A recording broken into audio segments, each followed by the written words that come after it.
नवी मुंबई भारतीय जनता पार्टीने मूळ भाजपच्या कार्यकर्त्यांना डावलण्यात आलं होतं। मग त्यामध्ये संघाचे देखील जे उमेदवार होते त्यांना देखील डावलण्यात आलं होतं आणि याच मूळ जे भाजपचे कार्यकर्ते आणि संघाचे कार्यकर्ते आहेत यांना काही जणांना शिंदेच्या शिवसेनेने देखील उमेदवारी दिली होती।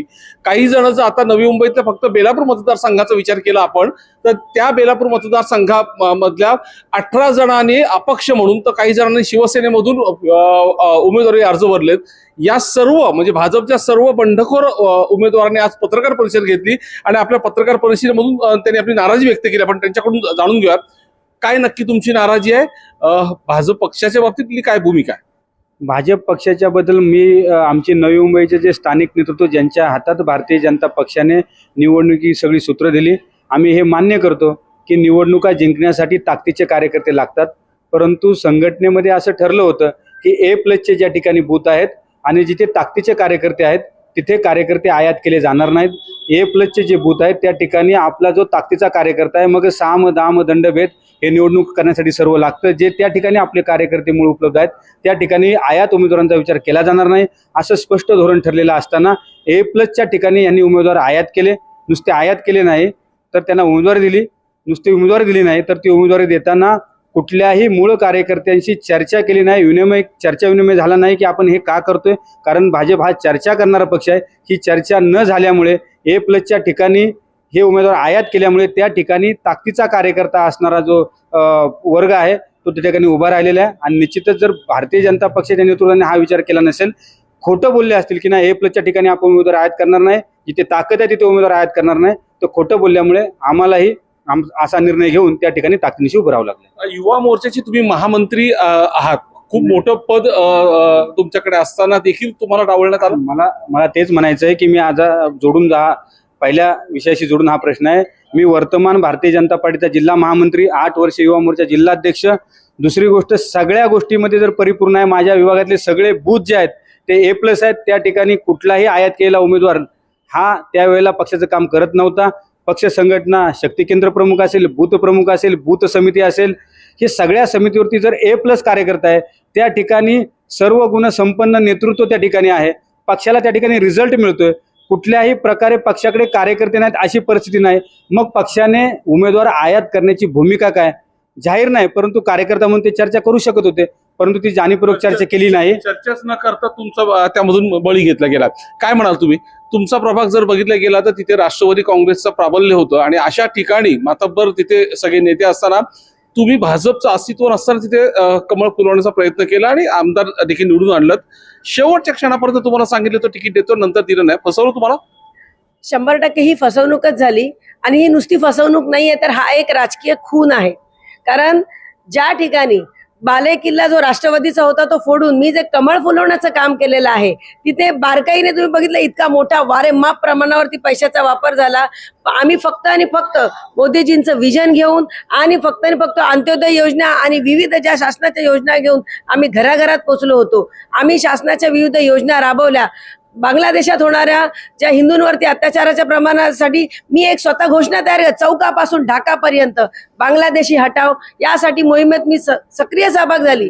माझ्या प्रभागामध्ये बालाजी मंदिराच्या खाली 450 पेक्षा जास्त बांगलादेशींच्या अनधिकृत झोपडपट्ट्या होत्या। माझ्यावरती जीवघेणे हल्ले झाले, ते हल्ले परतावून लावत मी यशस्वीपणे महानगरपालिकेकडून तो बांगलादेशींच्या त्या झोपडपट्ट्या हटवून घेतल्या। माझ्याच प्रभागामध्ये उद्यानासाठी राखीव असलेले भूखंड विकले गेले, ते मी राखीव परत करून घेतले। एवढं सगळं करत असतानाही आणि यांचा कोणताही म्हणजे त्याच्यामध्ये माझा एवढं काम असतानाही माझ्या पक्षाने मला सांगितलं होतं की तुमच्याशिवाय दुसरा तिथे चेहरा नाही।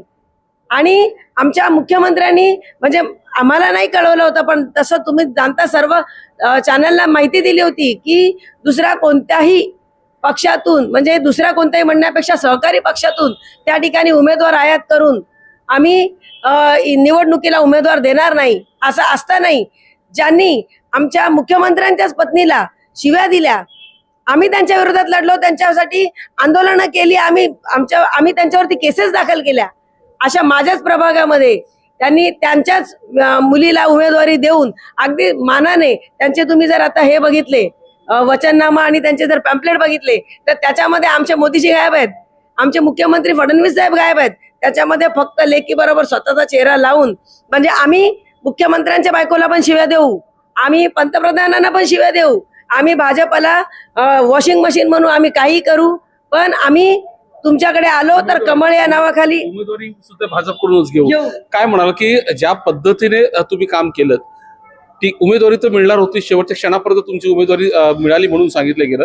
आता उमेदवारी मागे घेण्यासाठी देखील दबाव टाकला जातोय तुम्ही अपक्ष निवडणूक लढत असताना.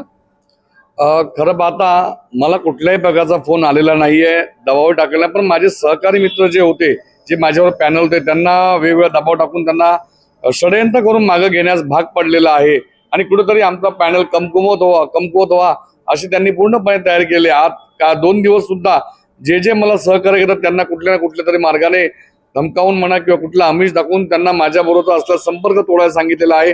म्हणजे सर्व साम दाम दंडबत ते वापरत आहे, परंतु खरोखर सानपाड्यातली जनता ही माझ्या पाठीशी आहे. मी तुम्हाला अनेक अशा बाईट्स दाखवेल. अक्षरशः जनता रडत आहे, जनता आक्रोश निर्माण करते की आमले तुमच्यावर झालेला अन्याय हा तुमचा अन्याय, आमच्यावर झालेला अन्याय आणि त्याचा बदला आम्ही नक्कीच घेणार. आणि म्हणूनच या जनतेच्या विश्वासापोटी मी या प्रभागामध्ये अपक्ष उमेदवारी दाखल करून लढण्याची जी ताकद आहे ती मला आलेली आहे. आणि हा नक्कीच माझ्यावर हा अन्याय झालेला आहे, माझी फसवणूक झालेली आहे.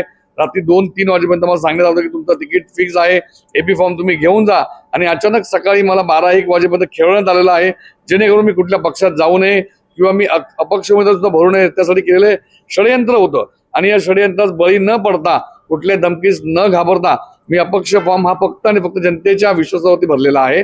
आणि त्याच विश्वासावरती मला असं नक्की खात्री आहे की जनता जनार्दन मला नक्कीच या विभागाने निवडून देईल.